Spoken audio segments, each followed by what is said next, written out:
రోజున కోటి సంతకాల ప్రోగ్రామ్ అనేది చాలా సక్సెస్ అయిందని చెప్పుకోవాలి.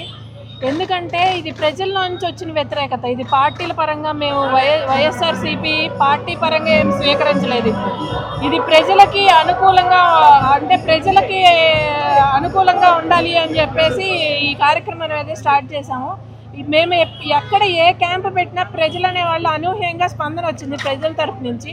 ఇక్కడ మా అన్నగారు శివకుమార్ గారు కూడా ప్రతి క్యాంపులో వచ్చి కూర్చోవటం, శ్రద్ధగా అందరూ వచ్చి సంతకాలు చేయటం మేము దీనికి ఆనందిస్తున్నాం. ఎందుకంటే ప్రజల్లో కూటమికి ఎంత వ్యతిరేకత ఉందో ఈ సంతకాల ద్వారా తెలుస్తుంది.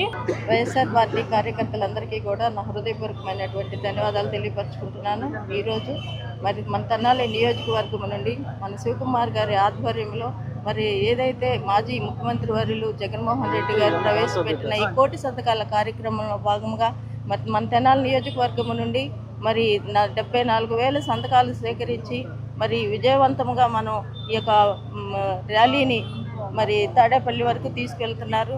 మరి అందులో భాగంగా తల్లిదండ్రుల యొక్క పేద విద్యార్థుల యొక్క కోరికలు ఏవైతే ఉన్నాయో వాళ్ళ యొక్క విద్యని వెనుకంజ వేయకుండా ముందుకు నడిపించాలనే ఉద్దేశంతో మరి ఈ యొక్క కార్యక్రమం భాగము మరి గవర్నమెంట్ వారు గుర్తించాలి. బిడ్డల యొక్క ఆలోచన విధానాన్ని కాలరాచకుండా వాళ్ళ భవిష్యత్తుని ముందు తరానికి ఇంకా ఉన్నతంగా తీర్చిదిద్దే భాగంలో మేమందరం ఏ పార్టీకో ఏ కులానికో కాదు, ప్రతి ఒక్క విద్యార్థిని అందరికీ ఇది ఉపయోగకరమని భావించాలని ముఖ్యంగా కోరుకుంటూ